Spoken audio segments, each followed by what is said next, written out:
శుభాలు తెలియజేస్తా ఉన్నాను. దేవాది దేవుడు నాకు ఇచ్చిన ఒక చక్కటి అవకాశాన్ని బట్టి ఆయనకు ఎంతగానో నేను కృతజ్ఞతలు తెలియజేస్తా ఉన్నాను. ఆ తర్వాత ఇక్కడికి ఆహ్వానించిన బ్రదర్ విలియం ముతాల గారికి, ఎలిషా పాస్టర్ గారికి, ఇక్కడ చేరి వచ్చిన స్త్రీల పెద్దలందరికీ కూడా నేను ప్రత్యేకమైన ధన్యవాదాలు తెలియజేస్తా ఉన్నాను. చేరి వచ్చిన మీ అందరికీ కూడా నేను ప్రత్యేకమైన వందనాలు తెలియజేస్తా ఉన్నాను. మంచిది, కొద్దిసేపు మనం దేవుని వాక్యాన్ని విందాం. వాక్యం వినే ముందు ఒక చిన్న సాక్ష్యాన్ని నేను పంచుకోవాలని నేను ఇష్టపడతా ఉన్నాను. నా యవ్వన కాలంలో 2009లో ఒక దైవజనుడు నాకు ఒక ప్రవచనం చెప్పాడు, ప్రాఫెసీ చెప్పాడు. ఏమనంటే, ఆయన మా ప్రాంతంలో మీటింగ్స్కి వచ్చినప్పుడు ప్రేయర్ చేయించుకుందామని ఒక యవనస్త్రానిగా నేను అక్కడికి వెళ్ళాను. అప్పటికి నా వివాహం జరగలేదు. వెళ్ళినప్పుడు చార్ల్స్ కళ్యాణ్ రావు అని ఆ దైవజనుని పేరు. ఆయన ప్రార్థన చేసి 2 విషయాలు నాకు చెప్పాడు. అమ్మ, దేవుడు నీ పట్ల 2 విషయాలు నాకు చూపిస్తా ఉన్నాడు. ఒకటేంటంటే, బూదిగంతముల వరకు సువార్త ప్రకటించడానికి దేవుడు నిన్ను ఎన్నుకున్నాడు అని మొట్టమొదటిది. రెండవది, నాలాంటి వారు కూర్చొని ఉంటే నువ్వు వాక్యం చెప్తావు అని చెప్పాడు. హల్లెలూయా. రెండిటికి నేను సరిపోను, ఐఎమ్ నాట్ ఎలిజిబుల్. దైవ సేవకులు కూర్చుంటే చెప్పడానికి అర్హత నాకు లేదు. నా బ్యాక్గ్రౌండ్ కూడా అది కాదు. చెప్పాలంటే మా పేరెంట్స్ కూడా, మా డాడీ పోలీస్ డిపార్ట్మెంట్, మా డాడీ అసిస్టెంట్ సబ్ ఇన్స్పెక్టర్, మా మమ్మీ గవర్నమెంట్ టీచర్, ఆమె ప్రిన్సిపల్గా వర్క్ చేసింది. సో ఆ టైంలో ఆ ఉద్దేశాన్ని దేవుడు నాకు వెల్లడి చేసినప్పుడు నాకు ఒక క్వశ్చన్ మార్క్ ఉంటే, దేవా ఇది సాధ్యమా? నేను చెప్తుంటే సేవకులు వినడం ఏంటి అని చాలా నేను అంటే శారమ్మ నవ్వుకున్నట్టు నేను కూడా నవ్వుకున్నాను. దేవుని వాగ్దానము చూద్దాంలే నెరవేర్చబడినప్పుడు అనుకున్నాం. కానీ వివాహం అయినాక మొట్టమొదటి సేవకుల సదస్సు ఈ విధంగా మేము ఆదోని ప్రాంతంలో చేసాము. అందులో 100 మంది సేవకులు, పాస్టర్స్, భార్యాభర్తలు, సో 200 మెంబర్స్ వచ్చారు. ఆ సేవకుల మధ్యలో నేను వాక్యాన్ని పంచుకున్నాను. ఇది 2వ సదస్సు. దేవుడు నాకు అవకాశం ఇవ్వడము, దేవుడికి మహిమ కలుగును గాక. సో వాక్య భాగంలోకి వెళ్దాం. మొట్టమొదటిగా చూస్తే, దేవుడు ఫెయిత్ఫుల్ ఉమెన్ని పిలుస్తా ఉన్నాడు, నమ్మకము గల స్త్రీలను పిలుస్తా ఉన్నాడు, యథార్థవంతులైన స్త్రీలను పిలుస్తా ఉన్నాడు. యథార్థవంతులు అంటే దేవుడికి చాలా ఇష్టము. బయటికి ఒకలాగా, లోపల ఇంకొకలాగా, మందిరంలో ఒకలాగా, ఇంట్లో ఇంకొకలాగా, కొన్నిసార్లు రూపాలు ఎత్తుతూ ఉంటారు కొంతమంది కదా. అవి దేవుడు ఎప్పుడు కూడా నచ్చడు. దేవుడు మనల్ని హెచ్చించాలంటే, మనల్ని బ్లెస్ చేయాలంటే మన రహస్య జీవితాన్ని బట్టి ఆయన మార్క్స్ వేస్తూ ఉంటాడు. మనుషుల ముందు మనం కనుపరిచిన విశ్వాసాన్ని బట్టి దేవుడు ఎప్పుడు మెచ్చుకోడండి.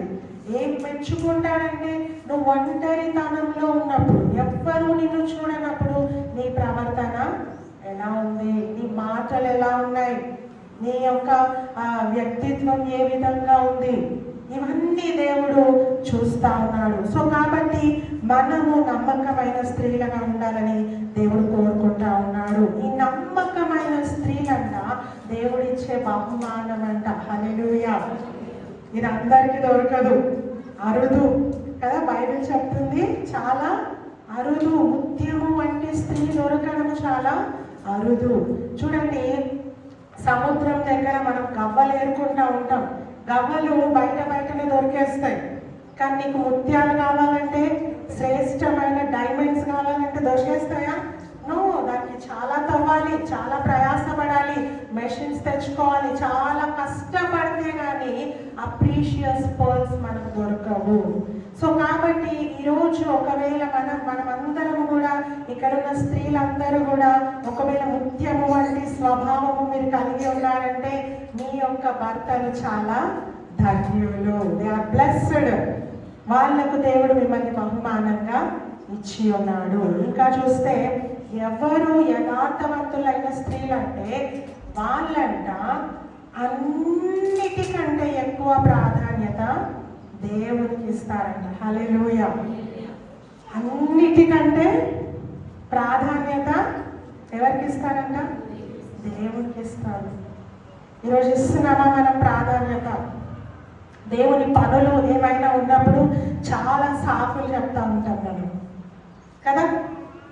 లేదండి నాకు చాలా పని ఉంది ఇంట్లో, నేను ఇది అది నేను ఎన్నో చేసుకోవాలి. అవన్నీ సెకండరీ. అవన్నీ ఒకరోజు మట్టికి మట్టిగా ధూళికి ధూళిగా అప్పగింపబడాల్సిన పనులు అవన్నీ. ఇప్పుడు మా ఇంటికి వెళ్ళి చూస్తే మీరు ఆశ్చర్యపోతారు. ఎక్కడ వస్తువులు అక్కడ చిందర వందర పడి ఉంటాయి. ఎందుకు వచ్చాం తెలుసా పరిగెత్తుకుంటే ఇక్కడికి? దేవుని పని ముఖ్యం. అది తర్వాత కూడా చేసుకోవచ్చు. వాటితో మనకు అంత అవసరం ఏమీ లేదు, అవి ఎప్పుడన్నా చేసుకోవచ్చు. కానీ మొట్టమొదటి ప్రాధాన్యత ఎవరికి ఇవ్వాలా?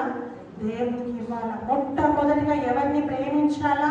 దేవుణ్ణి ప్రేమించాలా. అప్పుడు నీ కుటుంబంలో ఏది ఎక్కడ ఉండాలో దేవుడు అమర్చుతాడు. హల్లెలూయా. దేవుడు అమర్చుతాడు. సో మనము మొట్టమొదటి ప్రాధాన్యత దేవునికి ఇవ్వాలని దేవుడు కోరుకుంటా ఉన్నాడు. ఉదయాన్నే లేవగానే ఎంతమంది స్త్రీలు ప్రార్థిస్తారు? Very good. ఎంతమంది ప్రార్థన చేయకుండా ఆ పడక నుండి పక్కకు జరగరు?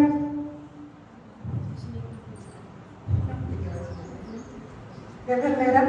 చేస్తారు. వెరీ నైస్ అమ్మగారు. సో ప్రార్థన చాలా ప్రాముఖ్యమైంది. ఉదయాన్నే లేవగానే ఈ రోజంతా దేవా నువ్వు నాతో కూడా ఉండు అని మనం ప్రార్థించుకొని పడక నుండి లేవాల. మన కుటుంబం గురించి, పిల్లల గురించి, భర్త గురించి మనము ప్రార్థించే వారిగా మనం ఉండాలా.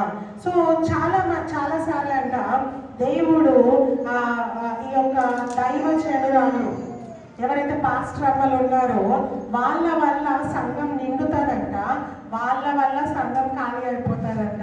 హల్లెలూయా. పాస్టర్ అమ్మల వల్లనే కదా. ఎందుకు నిండుతా ఉంటుంది అని అంటే మొట్టమొదటిగా మన నాలుక ఏంటంట? నాలుకకు ఎముక లేదంట, ఏది పడుతుంది మాట్లాడేస్తూ ఉంటుంది. సో నాలుక అనేది చాలా భద్రంగా మనము కాపాడుకోవాలా. మన ఇష్టానుసారమైన మాటలు మాట్లాడితే ఎవరైనా వస్తారా సంఘానికి? రారు. ఇక్కడ మాటలు అక్కడ చెప్తా ఉంటే రారు. పాస్టర్ అమ్మని నమ్మి నా బాధ అంతా చెప్పుకున్నాను, నా సీక్రెట్ అన్ని ఎవరికి చెప్పలేదు, మీకు చెప్పేస్తాను నేను. నేనేం చేయాలి? దాన్ని గోప్యంగా ఉంచాలా, చాలా సీక్రెట్గా ఉంచాలా దాన్ని. వీళ్ళే కదా, మా అమ్మనే కదా చెప్పేస్తే ఏం కాదు, మా అక్కనే కదా ఈమెకు చెప్తే ఏం కాదు, అట్లా అట్లా అట్లా అట్లా అది మందిరం అంతా పాకిపోతుంది. ఈ చెప్పుకున్న వారు ఏమైపోతారో తెలుసా? ఇంకా బాధపడిపోతారు. అయ్యో నేను అనవసరంగా మా పాస్టర్ అమ్మకి చెప్తాను. వస్తారా మందిరానికి? సో మన నాలుక చాలా జాగ్రత్తగా ఉంచుకోవాలని దేవుడు చెప్తా ఉన్నాడు. ఇది మనకు దేవుడు అప్పగించిన బాధ్యత. ఇంకా మనము ముందుకెళ్దాము. చాలాసార్లు మనం అనుకుంటాము పరిశుద్ధ గ్రంథంలో ఎక్కడ కూడా స్త్రీలు బోధించాలని కానీ స్త్రీలు ప్రకటించాలని కానీ ఎక్కడ కూడా లేదు అంటాం కదా. ఒకసారి చదువుకుందాం. మార్కు సువార్త 10:8.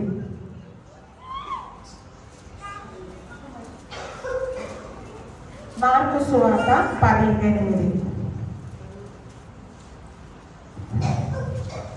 వారిద్దరూ ఏక శరీరమై ఉందరు కనుక వారికై ఇద్దరుగా ఉండక ఏక శరీరముగా ఉందరు. కాబట్టి దేవుడు జతపరిచిన వారిని మనుషులు వేరుపరచకూడదని వారితో చెప్పారు. హల్లెలూయా. వారిద్దరూ ఏక శరీరమై ఉంటారని దేవుని వాక్యము చెప్తా ఉంది. ఏక శరీరమై ఉన్నప్పుడు భర్తకు చెప్తే భార్యకి చెప్పినట్టేనా కదా?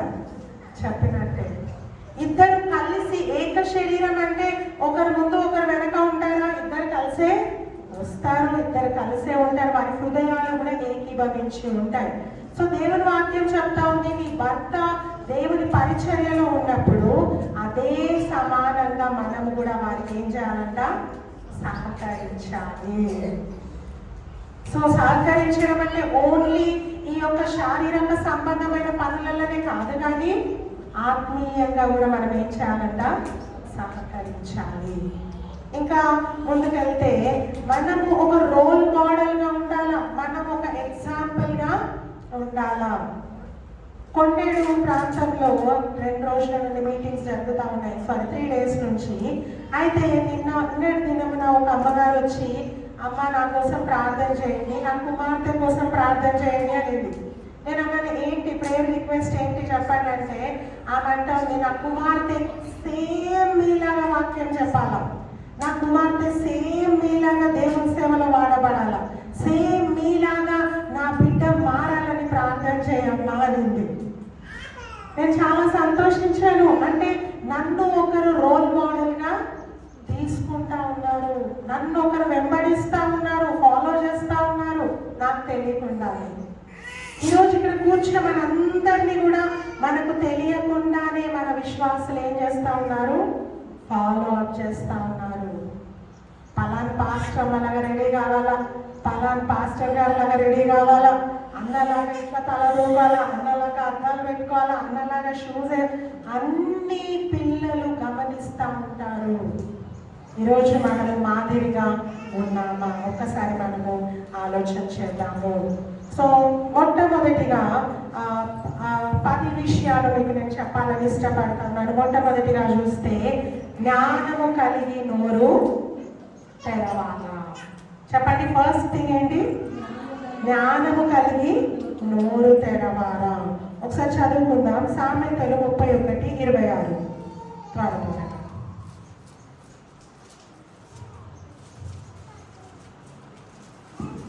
జ్ఞానము కలిగి తన నోరు తెరుచును, కృపగల ఉపదేశము ఆమె బోధించును. చాలు. జ్ఞానము కలిగి ఆమె నోరు తెరుచును, కృపగల ఉపదేశమును బోధించును.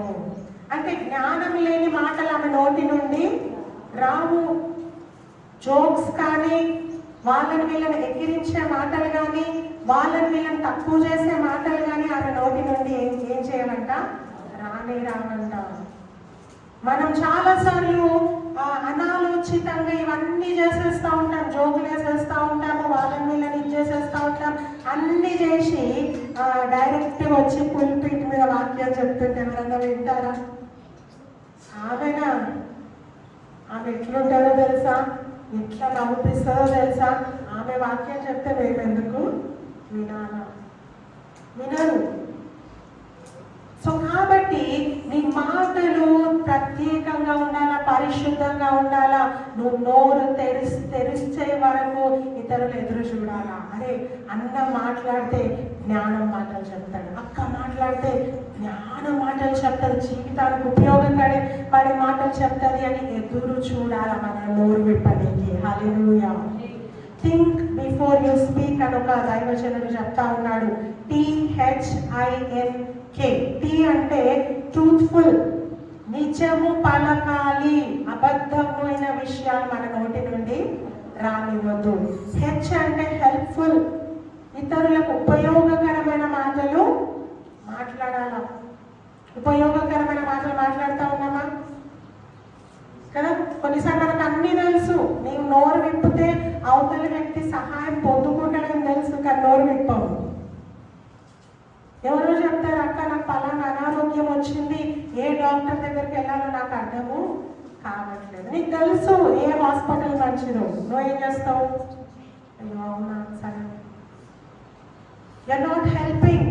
నీ నోరు సహాయం చేయడానికి నువ్వు వాడట్లేదు. కొందరు అనుకుంటారు నేను చెప్తే వాళ్ళన్నీ నాకు నేర్చేసుకుంటారు, అన్నీ నావన్నీ సీక్రెట్స్ అన్నీ తెలుసుకుంటారు, ఎవరేమి చెప్పారు. మా దగ్గరికి చాలా మంది యవనస్తులు వస్తూ ఉంటారు.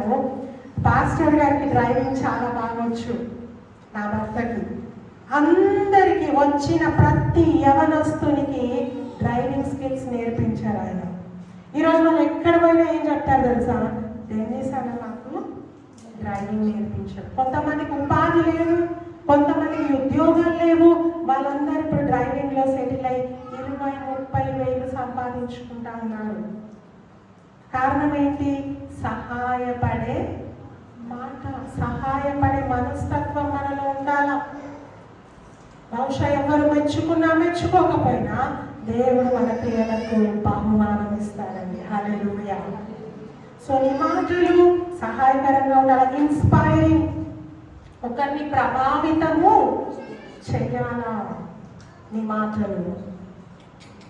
ఒకరిలో అనిపించాలా, అవును నేను ఆ విధంగా ఉండాలి, పలానక్కలాగా నేను ఉండాలి. ఇన్స్పైర్, ఒకరిని ప్రోత్సహించాలి. మనం ఇంకా చూస్తే నెసెసరీ, అవసరమైన మాటలు మాట్లాడాల. అనవసరమైన మాటలు ఎప్పుడు మాట్లాడవద్దు.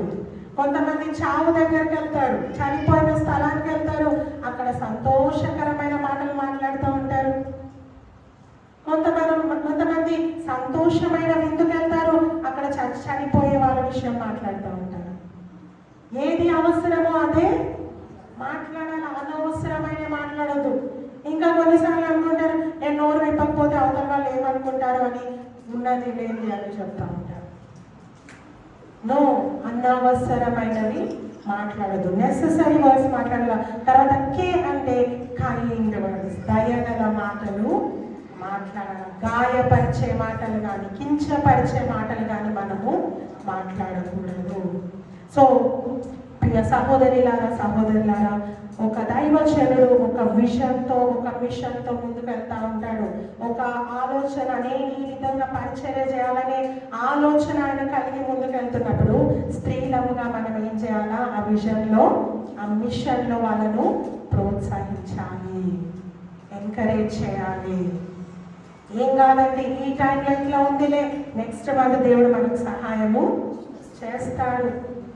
అంతేగాని నేను ముందే చెప్పిన ఇట్లా అవుతుందని, నాకు అసలు ఇష్టమే లేదు పని అంటే, నేను చెప్పిందా లేదా అని, కానీ ఇంకా వాళ్ళని పుల్ డౌన్ చేయొద్దు, దిగజారే స్థితికి తీసుకొని రావద్దు.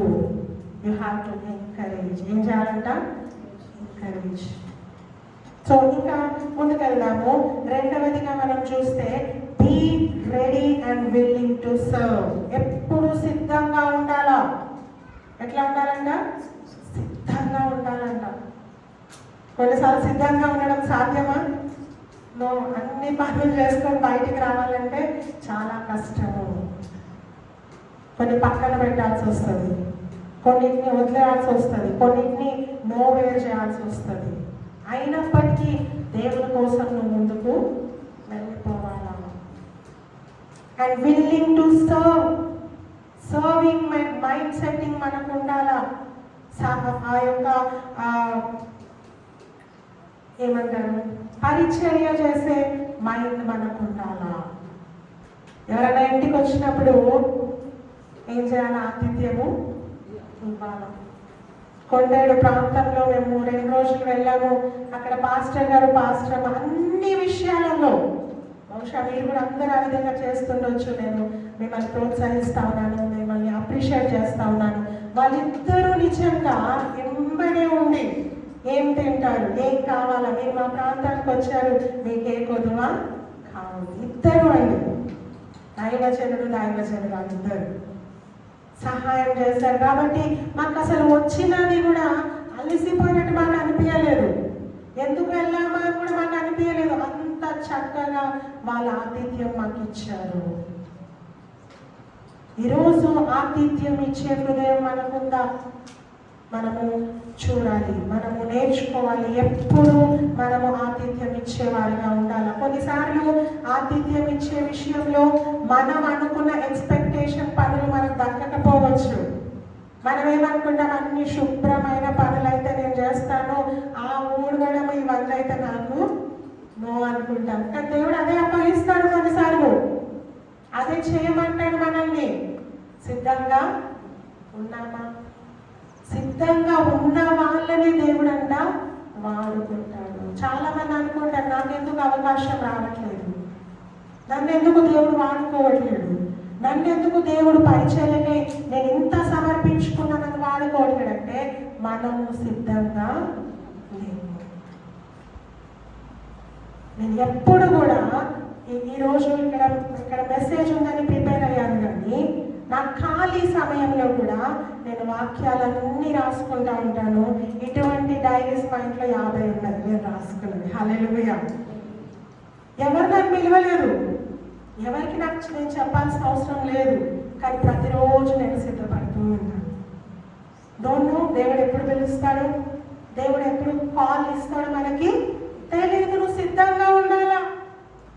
అది మనము సిద్ధపడి ఉండడం అంటే పిలిచినప్పుడు చూద్దాంలే, ఫోన్ వచ్చినప్పుడు వెతుక్కుందాంలే వాక్యాలు. నో, ప్రతిరోజు ఒక దైవజనురాలుగా మనము సిద్ధపడి ఉండాలా అని దేవుడు కోరుకుంటా ఉన్నాడు. మూడవది చూద్దాము, మనము చేరుకోదగిన స్త్రీలుగా ఉండాలంట. ఎట్లుండాలా? నేను చేరుకోవాలా, నీ దగ్గరకు వచ్చి అన్ని చెప్పుకోవాలా, నీ దగ్గరకు వచ్చి అమ్మ నా కోసం ప్రార్థించేటండి నేను చెప్పుకోవాలంటే నీ ముఖంలో ఏముండాలా? సంతోషం ఉండాలా, వెల్కమింగ్ హార్ట్ ఉండాలా. అని పెట్టుకున్నాం అనుకోండి, అమ్మో పాస్టర్ గారితో ప్రార్థన చేయించుకొని వెళ్ళిపోదాం, పాస్టర్ అమ్మ చాలా సీరియస్ ఉంటుంది. వస్తారా? రాదు. స్త్రీలు స్త్రీల దగ్గరికే వస్తారు, స్త్రీలు స్త్రీలకే చెప్పుకుంటారు. నువ్వు ఆదరించే వ్యక్తిగా ఉండాలా. అరే వీళ్ళు మురికిగా ఉన్నారో వీళ్ళను దూరంకి వెళ్ళి ప్రార్థన చేస్తూ ఉంటారు కొంతమంది. ఎట్లనన్నా ఉండని వాళ్ళు దేవుడు తయారు చేసుకున్న మట్టి పాత్రలు అని. హల్లెలూయా. వారిని మనం ఏం చేయాలా? ఆదరించాలా. స్త్రీలను హగ్ చేసుకోండి, వారి బాధలు కన్నీరును తుడిచండి. ఆ విధమైన సేవకురాలుగా మనం ఉండాలి. యేసు ప్రభు అదే విధంగా ఉన్నాడు. ఆయన మెసేజ్ చెప్పేసినా కదా అని పరిగెత్తుకుంటూ వెళ్ళిపోయాడు అక్కడి నుంచి. నో, అందరికీ ఆయన టైం ఇచ్చాడు. అందరూ కుష్ఠరోగులు కానీ ఎవరైనా కానీ నేను రేపు కలుస్తా మిమ్మల్ని అనలేము. హల్లెలూయా. Is approachable. ఆయన చేరుకోదగ్గ వ్యక్తిగా ఉన్నాడు. సో సేవకులుగా సేవకురాలుగా మనం ఎట్లా ఉండాలంటే, ఎంత టైం అన్నా కానీ ఇది నా బాధ్యత, నేను వాళ్ళను ఓదార్చాలి, నేను వారిని ఎంకరేజ్ చేయాలి. అందరినీ మనం ఏం చేయాలంటే దగ్గరికి, అది యేసు ప్రభు ప్రేమ అండి. మనము వాళ్ళ ముఖ వర్చస్సు చూసి, వాళ్ళ డ్రెస్సింగ్ని చూసి వాళ్ళని ట్రీట్ చేస్తూ ఉన్నామంటే ఇంకా క్రీస్తు హృదయం మనలో లేనేలేదు. మనము పరిచారకులను కూడా కానే కాదు. ఇది దేవుడు మాట్లాడుతున్న మాట. సుప్రియ సహోదరి సహోదరులారా, మనము ప్రేమగా ఇతరులను ఆహ్వానించే వారిగా ఉండాలి. నాలుగవది చూద్దాం, బీ రియల్. నిజమైన వ్యక్తులుగా ఉండండి, మాస్కులు ధరించుకోకండి. ఇంట్లో ఒకలాగా బయట ఒకలాగా. ఇంట్లో గొంగడి పురుగులాగా ఉంటారంట చాలా మంది. గొంగడి పురుగు రోతగా ఉంటుంది కదా, చూస్తుంటేనే మనం అసహించుకునే రీతిగా ఉంటుంది. తగులుకుంటే దద్దుర్లు, మంట, నొప్పి, ఈ విధంగా కొంతమంది ఉంటారు. బయటికి వస్తే ఆ చక్కటి సీతాకొక చిలుకలుగా యాక్ట్ చేస్తూ ఉంటారు. అయితే ఎన్ని రోజులు ఉంటాం మనం అట్లా? ఒకసారి ఒక కాకి దూరం నుంచి పావురాల గుంపును చూస్తుందంట. అందరూ వచ్చి పావురాలకు ధాన్యం వేసి వెళ్తా ఉన్నారు. పావురాలను చక్కగా దగ్గర తీసుకుంటా ఉన్నారు, దాన్ని తలగెమ్మడుతూ ఉన్నారు, చాలా లవ్లీగా వాటిని చేస్తూ ఉన్నారు. కాకులను ఎవరు పట్టించుకోవట్లేరు. ఈ కాకి అనుకుందంట, ఆ బెనిఫిట్స్ అన్నీ నేను పొందుకోవాలంటే నేను కూడా పావురంగా మారాలి. పోయిందంట ఒక సున్నంలో బాగా మొత్తం తెల్ల రంగు అంతా చూసుకుంది. వెళ్ళింది, పావురాలలో ఉంటా ఉంది. అవి కూడా అనుకున్నాయి ఇది కూడా పావురమే, ఏం అనలేదు వాటిని, కాకిని. ఒకరోజు భయంకరమైన వర్షం వచ్చింది, సున్నమంతా పావురాలన్నీ పొడిచి పొడిచి కాకిని చంపేశాయి. మా గుంపు నువ్వు కాదు, ఎందుకు వచ్చావు? ఏదో ఒకరోజు మన నిజ స్వరూపం బయటికి వస్తుంది. మీకు తెలుసా, మీ పిల్లల్ని మీ సంఘస్థులు అందరూ అడుగుతారు, మీ మమ్మీ మిమ్మల్ని తిడతారా? ఏం తిడుతుంది? మీ నాన్న కొడతాడా? ఏం కొడతాడు? ఎట్లా కొడతాడు? దేంతో కొడతాడు? మీ మమ్మీ సినిమాలు చూస్తుందా? మీ మమ్మీ సినిమా పాటలు పాడుతుందా? ఇవన్నీ బయట క్వశ్చనింగ్ జరుగుతూ ఉంటాయి, మనకు తెలియదు. సో నీ నిజ స్వరూపం ఏదో ఒక రోజు బయటికి వచ్చేస్తుంది. అందుకే యేసు ప్రభు అన్నాడు, మీరు సున్నము కొట్టిన సమాధుల వలె ఉండకండి. బయటికి మిలమిల, లోపల కుళ్ళిపోయిన ఎముకలు. ఈరోజు దేవుడు మనకు జ్ఞాపకం చేస్తా ఉన్నాడు, మనం నిజమైన వ్యక్తులుగా ఉండాలి. 5వది చూద్దాము, కబుర్లు ఆపేయాలి. ఏం ఆపేయాలంట? కబుర్లు ఆపేయాలి. ఒకసారి చదువుకుందాం. తీతుకు రాసిన పత్రిక 3:2.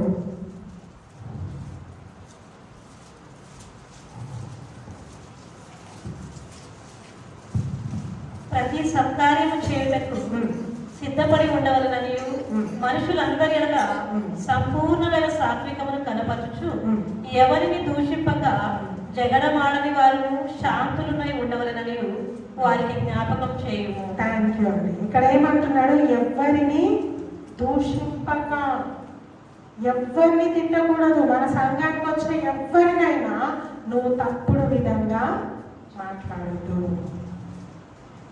ఏదో విధంగా వాళ్ళకి తెలిసిపోతుంది మనం అన్నమాట. ఎలాగో అలాగో నువ్వు అన్నా, నువ్వు ఎవరిని తిట్టావో ఆ మాట వాళ్ళకి చేరిపోతుంది, వాళ్ళు రాదు. ఒక వ్యక్తిని దేవుడి నుండి మనం దూరము చేసేస్తా ఉన్నాము. ఒక ఆత్మ నరకాన్ని మనమే కారెక్కిచ్చి మరి పంపిస్తా ఉన్నాం. Never talk gossips. ఎప్పుడు కూడా కబుర్లు మాట్లాడదు. ఈ కబుర్లు ఎప్పుడు వస్తాయంటే మందిరం అయిపోయినాక అందరి ఇంటికి వెళ్ళిపోయాల్సిన టైంలో అందరి ఇంటికి ఏం చేయాలో త్వరగా వెళ్ళిపోవాలి. కొంతమంది ఉంటారు ఆ గుమ్మం కండించి ఉంటారు, బ్యాచ్ 2-3. వాళ్ళు అట్లనంట, వీళ్ళు ఇట్లనంట, ఇట్లా జరిగిందంట వాళ్ళ ఇంట్లో, నీకు తెలుసా ఏమేమైందో? ఎవరినైతే నమ్మి మనం మాట్లాడతామో వాళ్ళు ఏదో విధంగా మన సీక్రెట్ అంతా బయటకు చెప్పేస్తారు. ఈ విధంగా మనం ఉంటే మనకి ఎవరైనా గౌరవం ఇస్తారా? ఇవ్వరు. నీ గౌరవాన్ని నువ్వే చెరిపేసుకుంటా ఉన్నావు. సో చూడండి, కొంతమంది పెద్ద పెద్ద దైవజనులు ఉంటారు, టీవీ స్పీకర్స్ ఉంటారు, వాళ్ళు మెసేజ్ అయిపోగానే కనిపిస్తారా? వెళ్ళిపోతూనే ఉంటారు వాళ్ళు. ఎందుకు? ఈ అన్నెసెసరీ కబుర్లు వినకూడదు అని.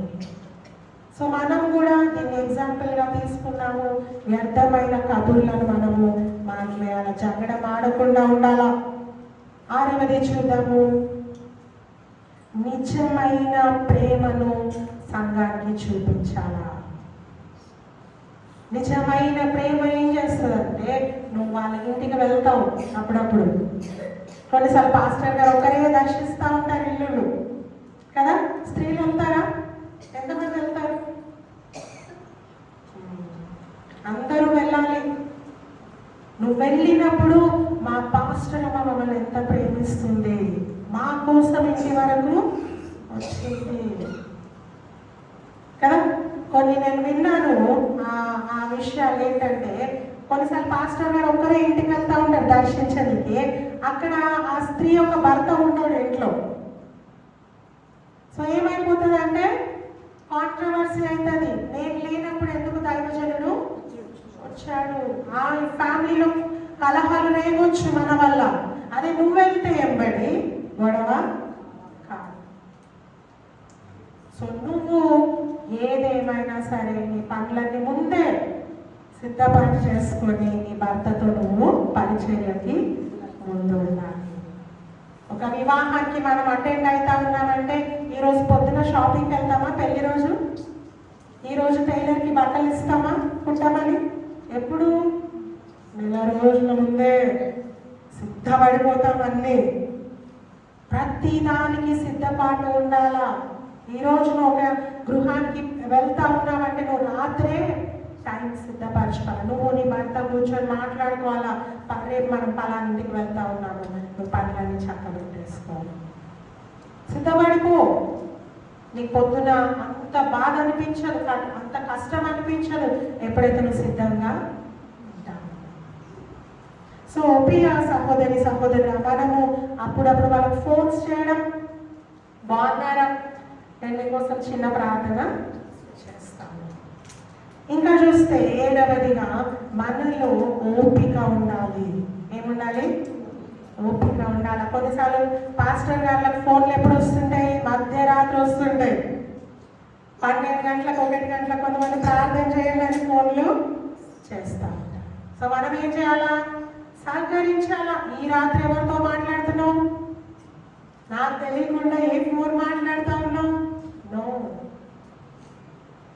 నీకు నీ భర్త మీద నమ్మకము ఉండాలా, విశ్వాసము ఉండాలా. నీ భర్త నమ్మకమైన నువ్వు దేవుడు నమ్మాలా. నా దేవుడు అటువంటి భర్త నాకు ఇవ్వడు. పురుషులు కూడా దేవుణ్ణి నమ్మాలా. నాకు దేవుడు అటువంటి భార్యను ఇవ్వడు.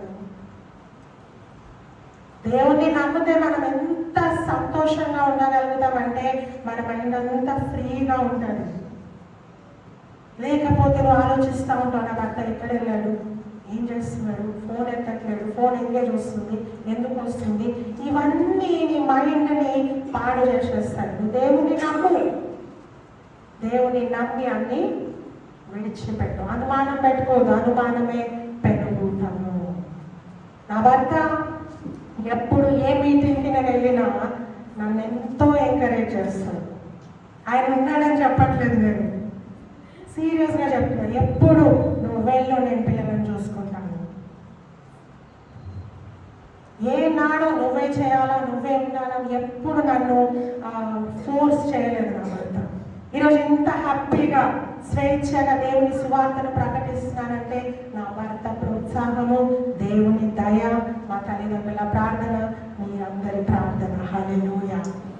సో ఎంకరేజింగ్గా మనము ఉందాము, ప్రోత్సహించేవాడిగా మనం ఉందాం. కొన్నిసార్లు నా భర్త వాక్యం ప్రకటించడానికి వెళ్ళినప్పుడు నేను నా 3 పిల్లలను చూసుకుంటాను. మళ్ళీ ఫోన్ పోదు. ఆ విధంగా నువ్వు బాధ్యత తీసుకున్నప్పుడు నీ కుటుంబం అంతా కనుక దేవుని కాడి మోసే కుటుంబంగా వర్ధిల్లుతుంది. చప్పట్లు పెట్టి దేవుడు ప్రియ సహోదరి సహోదరుడా, మనము ఎప్పుడు కూడా ఇతరులను ఎంకరేజ్ చేసేవారిగా ఉండాలి. ఓపిక కలిగి మనము ఉండాలా. 8వది చూద్దాము. Be a women of prayer. ఏం చేయాలంట? ప్రార్థన చేయాలి. గొడవ పడద్దు, ఎత్తి పొడవద్దు, తప్పులు ఎత్తి చూపించొద్దు. నీ భర్త లోపల తప్పులు ఎత్తి చూపించడము, వారికి ఏదో ఉపదేశం చేయడము, ఇవన్నిటి ద్వారా నీ కుటుంబాన్ని నువ్వే కూల్ చేసుకుంటా ఉన్నావు. ఏం చేయాలంట? ప్రార్థన చేయాలా. నీకు నచ్చని వ్యక్తిత్వం నీ భర్తలో ఉన్నప్పుడు నువ్వు ఏం చేయాలంట? ప్రార్థన చేయాలా. మా వివాహమైన కొత్తలో నాకు నా భర్తకి ఎప్పుడు గొడవ అయ్యేది ఒక విషయంలో. ఏంటంటే దూర ప్రాంతానికి వెళ్ళడం నాకు ఇష్టం లేదు, నాకు అలవాటు కూడా లేదు. నా భర్తకి చాలా అలవాటు ఉంది, అంటే ఆయన విదేశాలు కూడా వెళ్ళొచ్చాడు.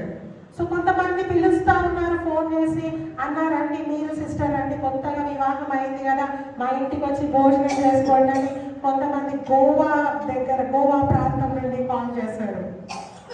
చేసినప్పుడు అన్న అడుగుతా ఉన్నాడు, వెళ్దామా మనము? నేను అంటున్నాను, అక్కడ పిలిచాడు, వెళ్దామా? నో, నేను రాను.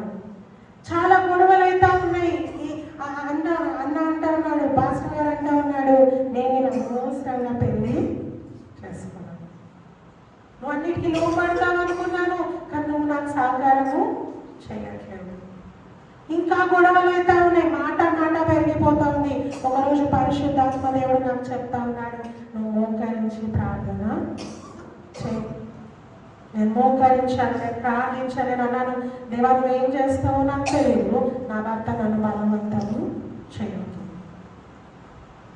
ఆ తర్వాత ఒకరు ఫోన్ చేశారు మమ్మల్ని.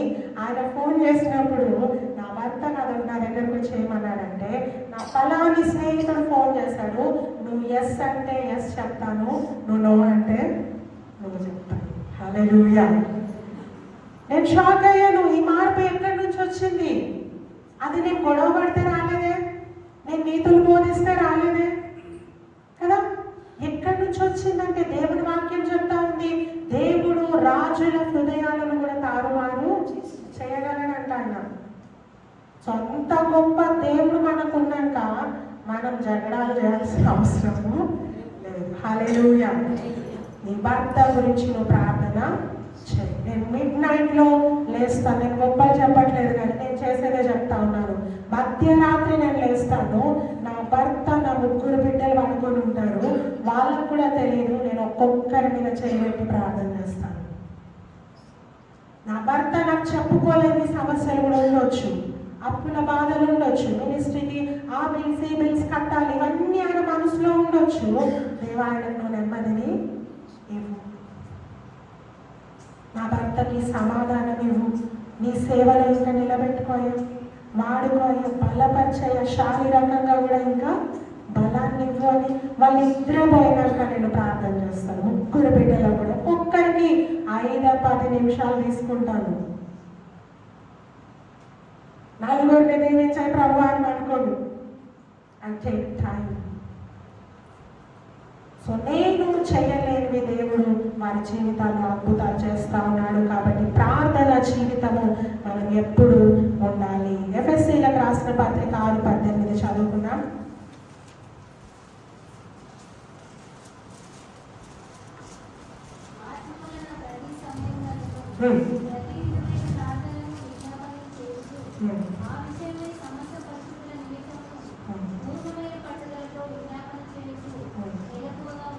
చాలు. ఇక్కడ ఎల్లప్పుడూ ప్రార్థన చేయమని చెప్తా ఉన్నాడు.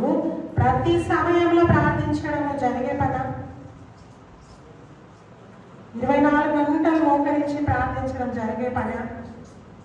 అందుకే ఏమంటున్నాడు చూడండి, మొట్టమొదటి మాట ఏమంటున్నాడు? ఆత్మ వలన ప్రతి సమయమందు. హల్లెలూయా. నువ్వు ఆత్మలో ఎల్లప్పుడూ ప్రార్థించవచ్చు. నువ్వు టిఫిన్ చేస్తూ ప్రార్థించవచ్చు, డ్రైవింగ్లో ప్రార్థించవచ్చు, బస్సులో ప్రార్థించవచ్చు. నీ ఆత్మకు హద్దులు ఉన్నాయా? లేవు. నువ్వు వంట చేస్తూ ప్రార్థించవచ్చు. అందుకే అంటున్నాడు ఎల్లప్పుడూ ఏం చేయాలంట? ప్రార్థించాలా, దేవునితో మాట్లాడాలా. నేను ఎల్లప్పుడూ ఆయనతో మాట్లాడుతుంటాను ఇంట్లో. నేను మా పేరెంట్స్కి ఒకతే కుమార్తెను, నాకు అన్నదమ్ములు లేరు, అక్క చెల్లెలు లేరు. చిన్నప్పటి నుంచి ఒంటరి జీవితం నాది.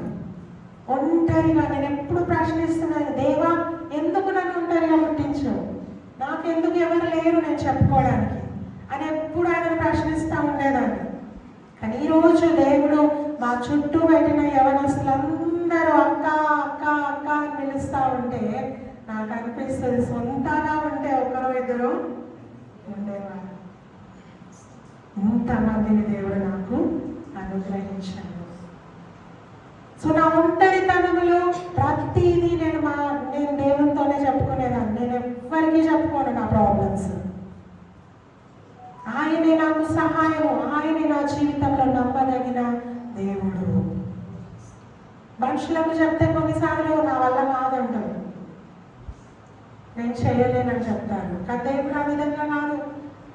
అనుకూల సమయంలో ఆయన మనకు సహాయము చేస్తాడు. హల్లెలూయా.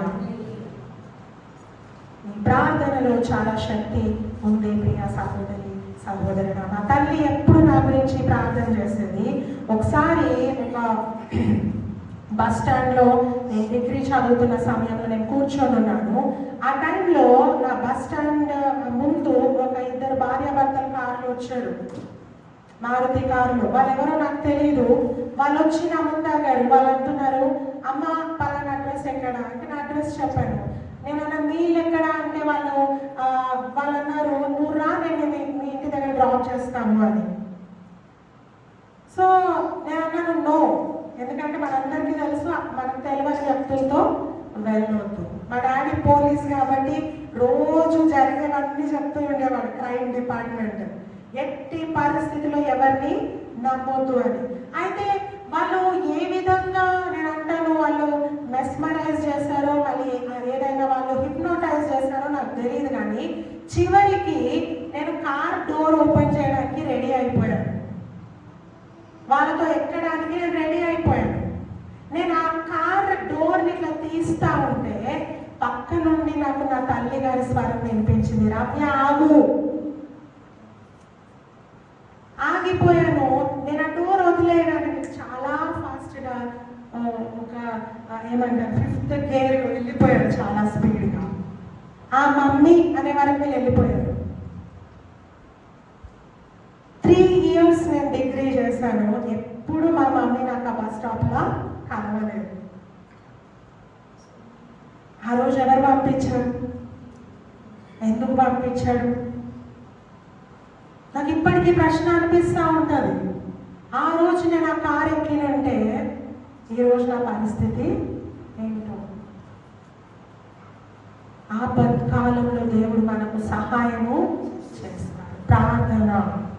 ప్రార్థన పూరితంగా మనం బయటికి వెళ్ళాలా, ప్రార్థన పూరితంగా మనం ఇంటికి రావాలా. 9వది చూద్దాము, ప్రాక్టీస్ సెల్ఫ్ కేర్. నీ సొంత క్షేమాన్ని చూసుకోవాలా. చాలాసార్లు మనం స్త్రీలుగా అందరినీ చూస్తూ ఉంటాము, భర్తకి ఐరన్ చేసి పెడతాము, వాళ్ళు తిన్నారా లేదా ఆలోచిస్తాం, పిల్లల గురించి చూస్తాము, కానీ మన గురించి ఎవరు చూడాలా? ఎవరు చూడండి కదా. నీ గురించి నువ్వు చూసుకోవాలా. 3వ యోహాను పత్రిక 1-2 చదువుకున్నాను.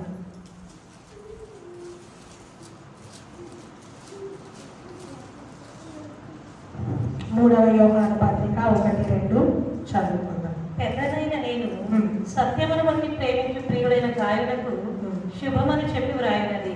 ప్రియుడా, నీ ఆత్మ వర్ధిల్లుచున్న ప్రకారము నీవు అన్ని విషయములలో వర్ధిల్లుచు సౌఖ్యముగా ఉండవాలని ప్రార్థించుచున్నాను. ఇక్కడ ఇంగ్లీష్ లో చూస్తే ఎంజాయ్ గుడ్ హెల్త్ అని ఉంది. సౌఖ్యముగా అంటే చక్కటి ఆరోగ్యంగా నువ్వు ఉండాలి. నీకు కావలసిన భోజనం నువ్వు తీసుకోవాలి. అమ్మగారు, పాస్టర్ అమ్మగారు, నువ్వు హెల్తీగా ఉంటే, నేను బలంగా ఉంటే నేను ఇతరులకు పరిచర్య చేయగలవు. నీకు కావాల్సినవి కూడా నువ్వు కొనుక్కోవాలా. కొన్నిసార్లు అన్నీ వదిలేసుకుంటాను, ఇంకా ఏదో బ్రతుకుతున్నామంటే బతుకుతున్నాం సిస్టర్ అని. తర్వాత ఒక రోజు వస్తుంది, ఆ రోజు ఏమంటామంటే పలానోళ్ళ వల్ల నా జీవితం అంతా పాడు చేసుకున్నాను, పలానోళ్ళ వల్ల నా లైఫ్ ఇట్లా అయిపోయింది. వాళ్ళని వీళ్ళని ఏం చేస్తాము, బ్లేమ్ చేస్తాము. ఎవరైనా ఆపారా కదండి? నువ్వు శుభ్రంగా ఉండడానికి ఎవరైనా ఆపారా? నీకు నచ్చినట్టు రెడీ కావడానికి ఎవరైనా ఆపారా? ఎవరు ఆపలేదు. ఎవరు ఆపేసుకున్నారు? మనకు మనమే. సో నీ పర్సనల్ హెల్త్ని నువ్వు చూసుకోవాలి. సరి అయిన ఆహారం తినాలి, సరి అయిన రీతిలో నిద్రపోవాలా. నిద్ర లేక చాలా మందికి అనారోగ్యాలు వస్తూ ఉన్నాయి.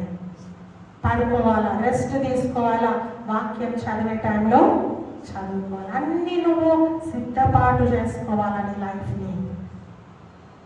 అప్పుడు నువ్వు ఎవరిని కూడా బ్లేమ్ చేయవు.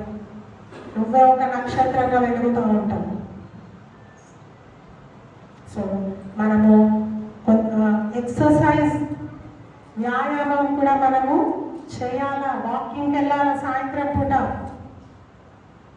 హార్ట్ బ్లాక్స్ వస్తూ ఉన్నాయి కదా, ఏమైనా యాంజియోగ్రామ్ ఆపరేషన్స్ అవుతున్నాయి చాలా మందికి. కారణం ఏంటంటే ఇవే ఇంటి విషయాలే ఆలోచించుకుంటూ సొంతగా కేర్ తీసుకొని వాళ్ళు. నువ్వు నడవాలా, నువ్వు నవ్వాలా, నీ స్నేహితులతో కొద్దిసేపు సమయం గడపాలా, నీ తల్లిదండ్రులతో టైం స్పెండ్ చేయాలా, ఎల్లప్పుడూ సంతోషంగా ఉండడానికి ప్రయత్నం చేయాలా. 10వది చూద్దాం, బీ ఏ పీస్ మేకర్. మత్తయి సువార్త 5:9 చదువుకున్నాము. సమాధానపరచువారు ధన్యులు వారు దేవుని కుమారులు అనబడుదురు. మనము సమాధానపరచువారిగా ఉండాలి, కానీ సమాధానాన్ని చెదరగొట్టే వాళ్ళుగా ఉండొద్దు. కొందరు గొడవలు జరుగుతూ ఉంటే ఇంకా అందులో ఇంకా పెట్రోల్ పోస్తూ ఉంటారు. నువ్వు ఎందుకు తగ్గుతావు, ఇంకా అను 2 మాటలు అను. నో, ఆ గొడవను మనం ఏం చేయాలంట, సత్తు మంచేవాడిగా ఉండాలా. కొన్నిసార్లు గొడవలలో మౌనంగా ఉంటే చాలా మంచిది. ఏమనకుండా ఉండడమే చాలా మంచిది కదా.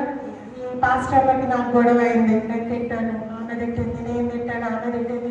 ఇప్పుడు చూసే వాళ్ళకి మా ఇద్దరిలో ఎవరికైనా తేడా ఉందా? నేను తిడుతూ ఉన్నాను, అమ్మగారు మౌనంగా ఉంది. తప్ప అనేది రావచ్చు, కానీ ఎట్లుంది, బాగున్నది. ఇప్పుడు చూసిన వాళ్ళందరికీ ఎవరు గ్రేట్ ఉంటారు? ఆమెనే. తప్పెవరు? ఆమెనే.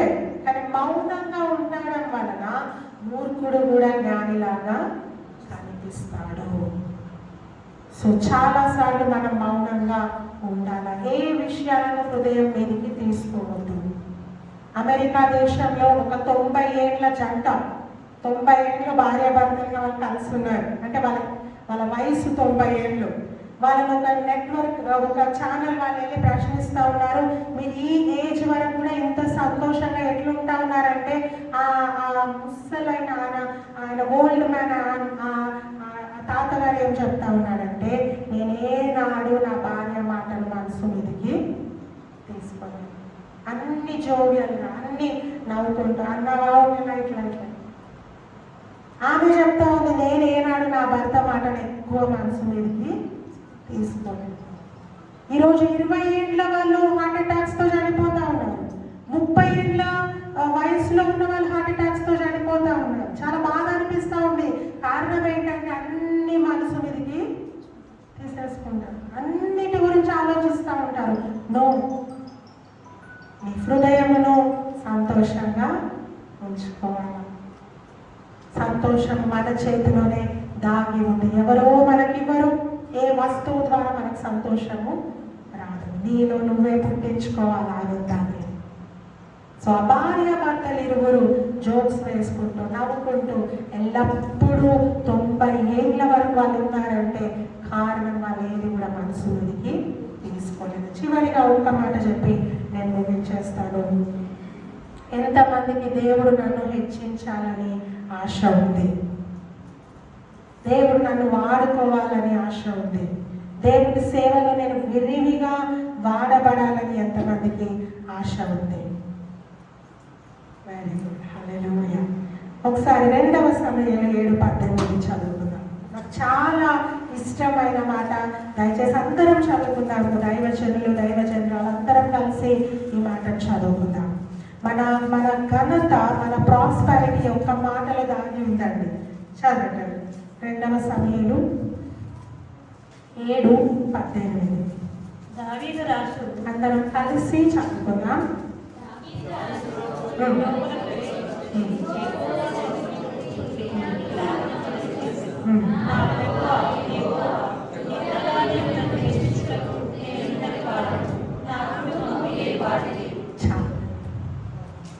దావీదును దేవుడు అంచెలంచెలుగా హెచ్చిస్తూ ఉంటే దావీదు కాలర్ ఎగరేశాడా?